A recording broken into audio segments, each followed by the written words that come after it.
Well, as more places ditch the plastic straws, there's a Valley company that's making a paper one. Cory's at Footprint, and I gotta say, this looks like a beefy straw. This looks like you can almost go shake. Yeah. Yeah? Troy, you are going to love this straw. That's right. Okay. It can handle a milkshake, can handle a slushy, any of your icy cold items. Absolutely. And look at it. It's a thing of beauty. And the company, as you said, is called Footprint, and it is a beefy material. We're looking at their newest plant. They're just getting it up and running now. They're beginning to outfit it. It is enormous. It's about as big as a Costco, and it comes with Jeff Bassett. Good to see you, Jeff. Good to see you. Yeah, welcome to Gilbert. I know you've already got a plant on the other side of town, or welcome to this side of Gilbert, I should say. Now, we're looking at your straws, which is a big part of your business. We'll show how those are made here in a couple of minutes, but you're all about pushing, pardon the pun, the paper envelope into almost every application. It's really fascinating. Correct, yes. And so that's what Footprint does, is we focus on technologies that utilize paper to eliminate plastic. Yeah. And what we're looking at here are our pulp tanks that we use for our solutions that we developed for ConAgra Healthy Choice brands. We have other solutions that eliminate plastic out of mac and cheese cups, meat trays and oatmeal cups, etc. Well, when we get down here, I think people are going to be amazed to see how many ways you can force paper into what was formerly a plastic application. Exactly. So what we do is we start with this kind of raw material over here, where we take just basically scrap paper and we turn it into a slurry. And so this slurry is what we use to create all kinds of solutions, like I mentioned earlier, including, cups for oatmeal, mac and cheese, and this is actually the ConAgra brand's Healthy Choice Power Bowls. Okay. That if you go buy one, my favorite is the Korean beef, by the way. Oh, very. Well, I'm sure there's another case of Korean beef on its way to your house. Now, we poured some water in here earlier, but very water resistant. I mean, this has been sitting in here for quite a while. I'm not sure what keeps it from soaking in. It'll evaporate out of this bowl before it soaks through the bowl. Boy. So, that's what we're doing here, is we're leveraging this technology to figure out how to make paper straws perform the way that everybody wants paper straws to perform. Right. Well, what we're looking at here is the kind of flotsam, maybe it's jetsam, I'm not sure, plastic mess that's in the ocean. Absolutely. This is your own, right? This is my own collection, and this is why we do what we do. So I was on a beach down in Cancun, and I just spent a little bit of time. This came out of the sand, and if you just shake it up a little bit, you can get a sense of, in about 20 minutes, that was the plastic I was able to collect. Wow. Right under my feet. Most people don't even know it's there. And this is the stuff that's getting into our food, our water, and then NPR recently just did a study that shows it's actually in my beer as well, and that's kind of where I start to draw the line. Oh,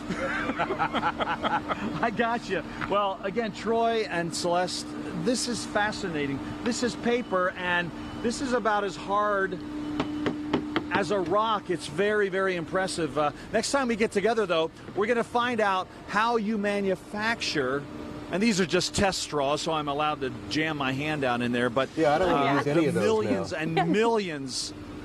But did you see, Troy, I like the way you picked up on it. It does make a fantastic pea shooter. Some of the larger gauge straws. It does. So we're really hoping to attract the younger market with that selling feature. See, that's marketing right there. Appealing to a younger demographic through the use of spitball technology. Shoot it right out. I will tell you, though. Watch your eyes, kids. Look at this. Watch me load a Tic Tac into the chamber. And now it's a pretty simple device, but there's the Tic Tac. You almost cracked the lens last time, Cory. You better be careful. Seriously, you left a mark on Tom's lens with that Tic Tac. Yeah, I understand, and it's probably still there. Oh, here we go. Just listen to the sound that it makes on this steel pipe. Oh, okay, good. Oh, yeah, that's Do you quick. hear that? Yeah, barely. Strong. But I got where you were going. Anyway, more coming your way from all your friends at Footprint. We'll see you again in a few minutes. AZAM is back. So as more places ditch the plastic straw, there's a Valley company making paper ones. Well, Cory's live at Footprint. Seems like they're making more than straws, though, Cory. This makes sense. Got a lot going Maybe on. we should go paper and Morning, you guys, get away and from a lot of this once stuff. again, welcome to Footprint. And Jeff Bassett is still with us, and we are in a massive warehouse. It'll soon be filled with many machines like we're seeing here in the distance. The tanks that you have for the slurry that we show that from which you press your paper trays and bowls and everything under the sun. But we've been talking straws this morning back at the station, and we're looking at one of your straw machines. This is fascinating to me. Absolutely. Walk us through it. This is how paper straws are made. We essentially start with 3 different thicknesses of paper. You can see these over on the reels. And those 3 pieces or thicknesses of paper, they'll run through a glue applicator, and then they just come together at this station. You can see they just get twisted together, and we can make a variety of diameters, lengths, and thicknesses, and we can add printing for color.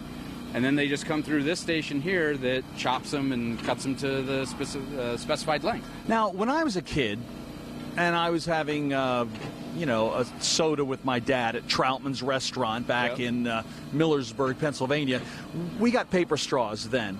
And I have to say, inferior products. You could get about half a Sprite down before the straw began to degrade, and soon it was a mushy mess.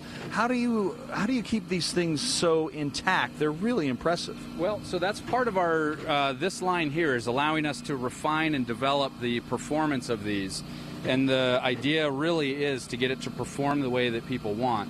The challenge is you have to balance it out, because at the end of the day we still want this to be biodegradable, compostable, and not harm the environment when it makes it out into, the waterways, the oceans, and the land. So theoretically, I mean, you could dump this whole box of straws into the ocean, and it wouldn't be too long before they would just dissolve. Yes. Just be like a tree floating into the ocean. Be no big deal. Exactly. So it's that same level of balance, right? You talk about using this straw in my soda and having it fall apart.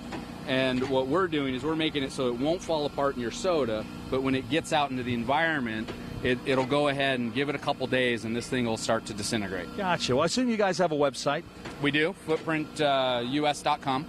Very good. Well, thanks for sharing all your fun with us. We love this. Now, Troy and Celeste, I'm having a little earpiece issue here. However, I want to show you what you can do with 2 sizes of straws. And again, leave it to a boy. This is what we do. I've taken a little bit of masking tape there and covered the one end of a smaller straw. Now you insert this into the larger diameter, kind of like a blow dart or something. Now, I'm not going to tip this in any kind of poison or whatnot, but let's see what kind of altitude we can get on this. Tom, come in close. We're going to go straight up if we can. That's like a rocket. Straight That's like up a is rocket. Good. Oh. Nice, strong lungs. Pretty proud of that. And again, boys and straws, this is what we're made for. I think you should probably tape both ends. Did you tape both ends? Yeah, Or just one, I think. Yeah, I think the second end would be better. I guess I should be talking to the mic. Once I'm in the communication business a little longer, it'll all make sense to me. But anyway, this is what's happening at Footprint. See you soon, you guys.